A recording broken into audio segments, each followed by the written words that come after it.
Ya halo sobat Nubar, kembali di channel YouTube Nubar Pro bersama saya ANNH dan Kang DJ tentunya dalam acara Menulis Bareng DJ, menulis semudah update status.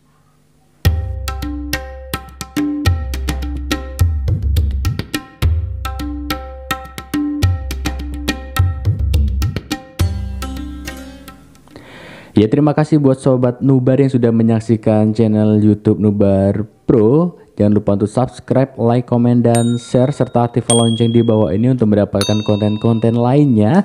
Karena di sini kita akan bagi-bagi tips dan trik bareng Kang DJ yang berbagi ilmunya ya. Dimana pengalaman beliau di dunia kepenulisan tentu tidak diragukan lagi. Sejak tahun berapa kemarin Kang? 2000. Saya kalau mulai nulis dari tahun 96 Kang. 96 ya, sudah mulai menulis. Aktif sampai sekarang ya. Kalau mau ada vakumnya juga, nah mulai aktif lagi dari tahun 2013, sekitar 2013 sudah mulai aktif sampai sekarang. Sampai sekarang, Iya. itu udah menelurkan buku kurang lebih. Kalau semuanya total dari mulai ghostwriter sama nulis pribadi itu sekitaran 60-an ya, 60 Iya, judul 60 buku lebih ya, luar Insya Allah biasa. untuk tahun yang akan datang akan terbit di penerbit mayor sekitar 2 judul. 2 judul. Insya Allah. Apa itu Kang judulnya? Mungkin ada yang penasaran. Saya biasa mengotak-atik tentang akhlak remaja kan. Oh, remaja, Yang motivasi psikologi Islami khusus untuk remaja. Baik, luar biasa sekali. Maka dari itu beliau bakal ngasih tips dan trik soal menulis, baik itu nanti tentang materi fiksi ataupun non fiksi. Nah, seperti itu. Gimana Kang? Semangat ya. Pada kesempatan kali ini kita akan membahas tentang materi non fiksi, yaitu merangkum jejak melalui faksi. Nah, sebelum lanjut ini ada beberapa metode tentunya Kang ya. Iya benar. Kenapa sih harus dirangkum soal penulisan faksi ini? Baik Sobat Nubar semuanya, pada kesempatan hari ini yang sangat berbahagia tentunya, dan Kang Aan terima kasih yang sudah menemani saya sekian episode nih yang sangat luar biasa. Ini episode ke berapa ya? Udah ke 7 ya? 20 berapa? Waduh, 7 episode 7 berarti kita udah sekitar 20 lebih ya. 20 lebih. Dalam satu episode itu ada 4 materi atau 4 sesi ya. Oke. Jadi udah luar biasa. Alhamdulillah nih, semoga bermanfaat ya. Baik, kita menyinggung tentang masalah faksi nih Kang. Faksi ini adalah masih tanda kutip abu-abu. Kenapa abu-abu? Karena dalam dunia penulisan sendiri, faksi itu tidak diakui secara kurikulum mungkin ya. Karena faksi ini adalah hasil dari olahan para yang peduli dengan literasi.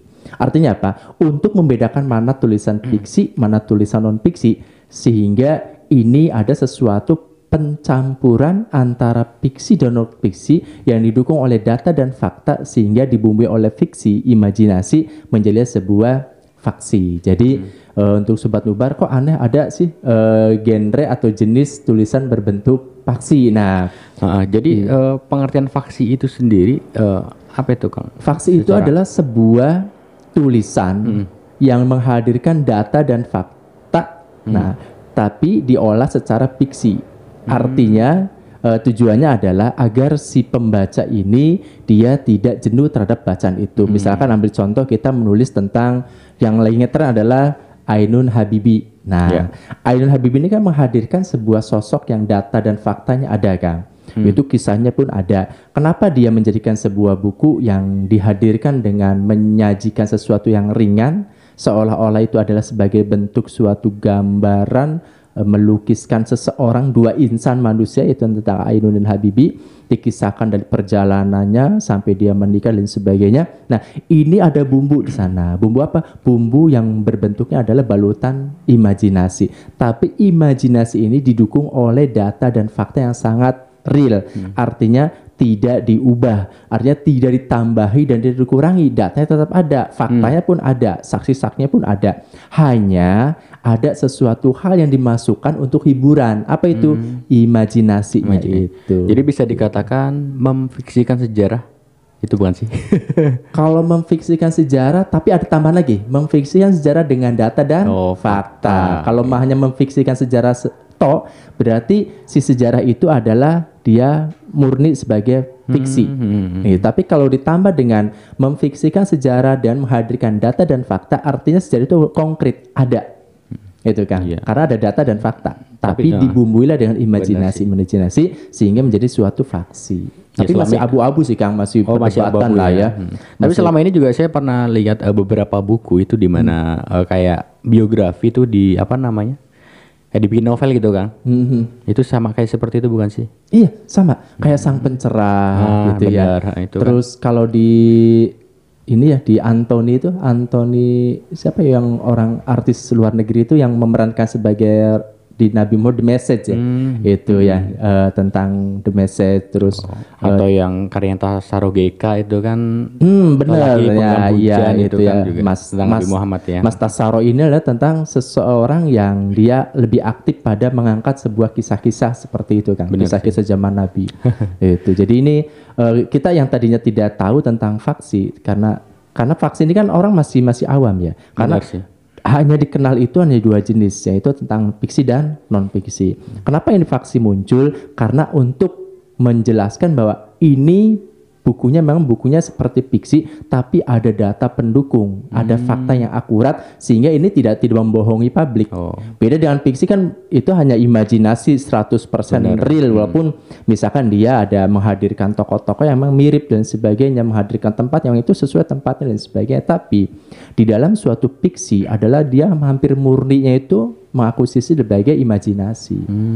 Beda dengan faksi. Kalau faksi tokohnya ada, sebagai pendukung data faktanya ada saksi-saksi dan sebagainya bahwa si A ini seperti ini sehingga jadilah dituliskan bukunya dibumbuilah dengan imajinasi jadi fiksi. Kalau misalnya ada buku seperti itu kategorinya jatuhnya ke genrenya sejarah atau fiksi atau sejarah fiksi. Nah, kalau untuk mengatakan dia sejarah atau bukan tergantung dari itu dilihatnya sebagai apa bentuk, karena kan nanti ada ini Kang, ada ciri-ciri faksi itu mana sih tergolong dari faksi, misalkan itu mengangkat sesuatu tokoh, berarti kan sejarah masuknya. Atau kita mengangkat tentang tarikh, itu tentang sahabat-sahabat Nabi ya. Itu kan banyak buku-bukunya yang tentang sahabat Nabi. Atau mengangkat tentang pahlawan-pahlawan kita misalkan Diponegoro, Jenderal Sudirman. Nah, itu berarti kan dia sejarah yang diangkatnya, sejarah yang sudah sekian puluh tahun masa lampau diangkat kembali, tapi tetap menghadirkan sebuah data dan fakta yang memang itu didukung, baik sebagai saksinya ada, tempat kejadiannya pun ada, artinya tidak punah ya, artinya masih ada orang-orang yang dia mengatakan bahwa ini pernah ada, ini pernah terjadi. Nah, itulah sebuah faksi. Nah, sebuah faksi dikemas agar si pembaca itu menikmati, maka dipoleslah dengan fiksi, dengan imajinasi, sehingga kita enjoy. Coba Kang Aan kalau saya baca buku menceritakan dia terus kan jenuh ya. Iya sih. Tapi ketika dibumbui dengan fiksi-fiksinya lebih menarik biasanya. Lebih menarik, itu lebih enjoy. Dengan ketebalan buku Tasawuf itu ketebalannya sampai 4 jilid kan. Luar biasa kan ketebalannya. Tapi ketika dihadirkan dengan fiksi itu sangat orang menggandrungi dan orang sangat suka terhadap buku tersebut. Itu. Baik. Ya. Nah, dalam hal metode penulisan faksi itu ada beberapa metode, mungkin ada berapa hal yang mau disampaikan nih Kang? Baik Kang Aan, ini sangat luar biasa nih di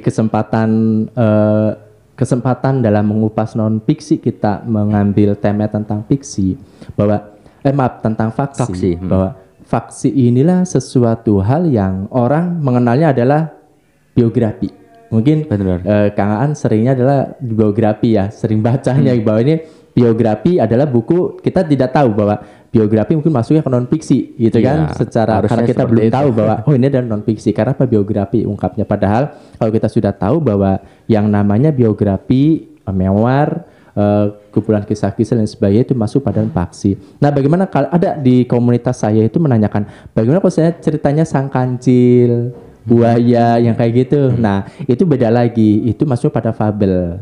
Atau dongeng ya? Iya, dongeng tapi fabel bentuknya. Nanti kita insya Allah akan bahas kan tentang fabel seperti apa sih gitu kan. Sehingga tidak tertukar antara faksi, fiksi, non-fiksi sama fabel. Fabel itu masuk pada fiksi, tapi dia menganalogikan sesuatu makhluk hidup bukan dari manusia atau benda, tapi dia seperti manusia, itu personifikasi maksudnya. Ya, jadi Beda dia itu lagi ya. benda mati atau makhluk hidup yang di luar manusia, tapi dia bisa berbicara, dia bisa berbuat seperti layaknya manusia. Nanti kita akan mengupas tentang masalah fabel itu dengan sesi tersendiri insya Allah. Nah, kesempatan ini adalah tentang 4 metode penulisan fiksi. Apa saja JK? Yang pertama, baik Sobat Nubar perhatikan. Nah, 4 metode dalam penulisan fiksi. Yang pertama adalah memoir. Apa itu memoir? Nah, memoir ini adalah kan sesuatu hal yang dimana si tokoh ini dia pernah hidup di zamannya, tapi dia tetap dikenang sampai ke zaman kita. Itu banyaklah buku-buku yang mencatatkan tentang memoir tersebut. Apakah memoir itu berbentuknya tempat, ya, ataukah berbentuk tokoh? Itu ada. Misalkan kalau tempat, apa aja sih yang tempat ketika dijadikan suatu memoir? Misalkan saya pernah membaca itu tentang gunung yang ada di Cianjur yang pernah diungkap di zamannya kepresidenan SBY ya dulu. Itu ada gunung apa itu yang di Cianjur, bahwa itu dulunya adalah sebuah kerajaan yang berbentuk piramid itu. Nah itu nanti saya lupa lagi tuh, di Cianjur.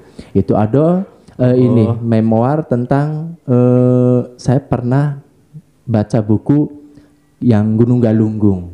Itu Gunung Galunggung. Jadi dia waktu dulunya pernah ada Gunung Galunggung, terus dia kejadian sesuatu hal bencana alam dengan letusan dan sebagainya, sehingga dituliskanlah tentang kejadian itu, tapi bukan dengan cara dia menuliskan berbentuk sejarahnya, tapi dia diangkat dalam suatu kisah-kisahnya yang menarik, sehingga si pembaca itu oh iya ternyata ini pernah ada Gunung Galunggung misalkan yang dulu pernah meletus tahun sekitar 80-an sekian mungkin ya yang terjadinya, sehingga pada sekarang itu ketika bukunya itu hadir dituliskan dalam bentuk memoir, kita mengenal oh pernah ada terjadi seperti ini. Atau kita pernah misalkan membaca tentang Jenderal Sudirman misalkan, itu memoir tentang sesuatu sosok tokoh. Atau mungkin yang lebih ini lagi buku-buku, kalau saya sih pernah banyak beberapa buku itu ke Dahlan Iskan ya. Baik itu yang versi sepatu dan sebagainya, itu juga memoir. Tapi memoir Dahlan Iskan ini dia lebih pada biografinya Kang. Karena apa? Karena Dahlan Iskan ini kan dia masih ada ya, dan masih istilahnya nggak jauh-jauh banget dengan kita ini pasenya. Sehingga kalau saya katakan memoir ke Dahlan Iskan mungkin belum terlalu ya.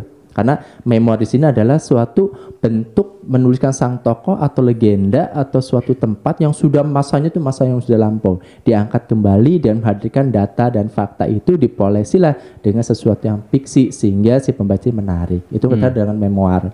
Nah, yang kedua adalah tentang apa? Yang keduanya Sobat Nubar tentang 4 metode penulisan fiksi ini adalah kumpulan kisah